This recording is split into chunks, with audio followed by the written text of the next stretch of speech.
안녕하세요. 저는 지난주에 아모레퍼시픽에서 하는 전시를 보고 왔는데요. 아모레퍼시픽 미술관 전시는 퀄리티가 좋아서 이번에도 역시 기대하며 갔습니다.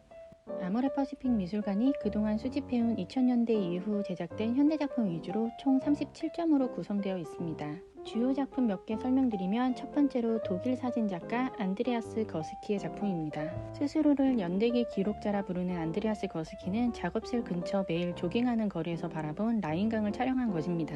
1999년 라인강2랑 비교해보면 동일한 구성과 배경을 보여주지만 몇 년 만에 극심한 가뭄으로 색감이 완전 달라졌는데요. 기후변화에 대한 경각심을 일깨우는 작품입니다. 독일 행위예술작가 안네 이모프입니다. 어쩌면 요즘 가장 핫한 작가가 아닐까 싶은데요. 2017년 베이스 비엔날레 황금사자상을 수상하며 큰 주목을 받기 시작했습니다. 실험적인 퍼포먼스로 미술계를 깜짝 놀라게 하는 작가인데요. 이 작가의 회화작품입니다. 청록색과 붉은색으로 불안정하게 중첩된 구름들은 몽환적인 느낌을 주는데요. 평면 회화 위에 3차원적인 효과를 창출해냅니다. 로즈마리 트로켈의 작품입니다. 언뜻 보면 생면화 추상회화로 보이는 이 작품은 사실 뜨개질로 만들어진 작품인데요.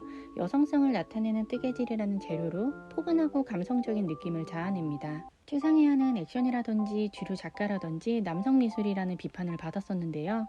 이 작품은 일부러 형식은 추상회화를 따르면서 재료로 반전을 주어 남성 주도로 흘러간 추상회화에 대한 날카로운 비판이 담겨 있습니다. 린 마이어스의 작품입니다. 매일 오랜 시간 혼자 그림을 그리는 드로잉 작가인데요. 수천 개의 촘촘한 간격의 선을 손으로 그려 작품을 만듭니다. 아무리 완벽한 인간이어도 완벽한 원이나 직선을 그릴 수 없듯이 작업 도중 일어나는 컨트롤 불가능한 부분을 작가는 우리가 갖고 있는 우연적이고 자연스러운 불완전함이라고 말합니다. 우주의 지형학적 지도처럼 보이는 이 작품 역시 철저히 계획되어져 있지만 아이러니하게도 우연의 힘으로 완성된 패턴의 흐름을 보여줍니다. 이것은 마치 어둠 속에서 빛이 발하는 듯한 착시 효과를 연출해내는데요. 작품에서는 질서와 무질서 사이에서의 작가의 사색과 분투가 녹아 있으며 이를 통해 우리는 다양한 현상의 공존을 관망하게 됩니다. 토니 베번의 작품이 두 개 있는데요. 영국 작가 토니 베번은 지난 30년간 인간의 존재에 대한 고민으로부터 시작해서 마음은 어디에 있으며 어떻게 몸과 연결되는가 같은 정신적인 주제에 집중해 왔습니다.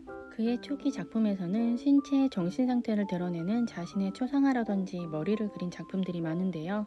그의 작품 전반에는 옥스 블러드 레드색이 사용되는데 이는 동맥, 힘줄과 같은 신체와의 연관성을 나타내며 작품 속 자연스러운 흐름의 패턴을 보여줘 베버만의 색으로 불린다고 합니다. 최근에는 정신세계를 거대한 도서관으로 표현하는 아카이브 시리즈를 진행 중입니다.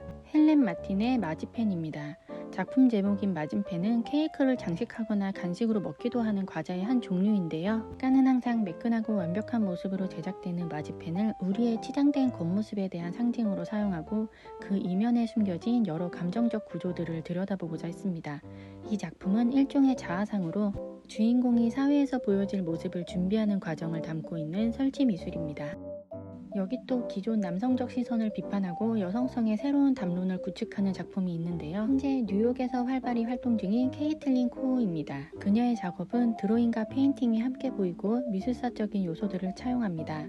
주로 젠더와 여성 이미지 생산에 대한 질문을 하는 작업을 합니다. 이번 전시의 메인 작품인 앨런 그린과 드라그셋의 작품입니다. 95년부터 듀오로 활동한 이들은 여전히 활발하게 전시를 이어가는 핫한 작가인데요. 건축, 조각, 퍼포먼스 등 다양한 매체를 통해 정체성과 소속감에 대한 질문을 추구하고 고착화된 사회 정치적 구조를 새롭게 바라볼 수 있는 시각을 관객에게 제시합니다.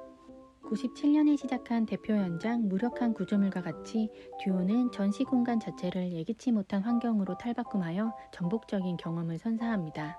이 작품은 굉장히 사실적으로 묘사된 점이 특징인데요. 작가의 작업 과정을 관객들이 바라보는 듯한 느낌을 줍니다. 비슷한 연작으로 이런 작품도 있고요. 캔버스 위에 획을 긋는 행위는 1960년대 뉴욕 액션 화가들의 몸짓을 연상시킵니다. 요즘 또 핫한 작가 로렌 하시의 작품을 만나보실 수 있는데요. 블랙 아메리칸인 작가는 흑인 역사와 대중문화 자료를 수집하고 보존하는 데 전념했습니다. 고대 이집트 피라미드 건설에 사용되었던 석고판으로 그 위에 고대 상형 문자를 차용한 현대적인 이미지와 글귀를 새긴 작품입니다. 현재 뉴욕 메트로폴리탄 옥상 정원에서 이집트 스핑크스에 자신과 가족의 얼굴을 새긴 작품이 전시 중입니다. 텍스트라는 공통된 주제를 통해 메시지를 전달하는 작가들도 있습니다. 여기 1945년생 여성 작가 바바라 크루거의 작품이 눈에 들어오는데요. 몇 년 전 아모레퍼시픽 미술관에서 개인전이 열리기도 했었죠. 바바라 크루거는 미국의 개념주의 예술가이자 사진가로서 사진과 텍스트를 결합하여 기존 예술에 대한 비판과 특히 남성 지배 구조에 저항하는 작업을 했는데요. 대부분 작품들이 흑백 화면에 빨간색 박스와 하얀색 텍스트로만 만들어지는데 잘 기억되는 짧은 슬로건을 사용하여 의도를 전달하는 것이 특징입니다. 슈프림 로고도 여기서 영감을 받았다고 하네요. 자신의 논리와 생각대로 사진들과 문장들을 편집하는 작업을 시작해서 눈에 띄는 페미니즘 아티스트로 부상하게 되었습니다. 글이라는 것이 회화보다 더 직관적이기 때문에 어쩔 땐 더 가슴에 와닿을 때도 많은 것 같아요. 거기에 모든 해답이 다 담겨있는 것처럼 느껴져서 같은 구조를 계속 읊조려 볼 때도 있고요. 여러분은 마음속에 새겨놓은 텍스트가 있으신가요? 이 작품도 바바라 크루거의 작품입니다. 서양 문화의 근간을 이루는 성모 모자상이 인쇄된 이미지 위에 최신 버전의 진실이라는 문자를 배치하는 손을 보여줍니다. 조셉 코수스도 굉장히 세계적으로 유명한 작가이죠. 1945년에 태어난 조셉 코수스는 1960년대부터 언어와 차용에 기반한 작품들로 개념 미술의 발전에 주요 역할을 하였는데요. 이 작품은 나팅의 사전적 정의 10개를 사전에서 잘라낸 뒤 확대 복사하여 전시한 것입니다. 이 밖에도 흥미로운 현대미술 작품들이 많이 있고요. 전시는 7월 30일까지 아모레퍼시픽 홈페이지를 통해 사전 예약제로 운영됩니다. 그럼 다음 영상도 많이 기대해주세요.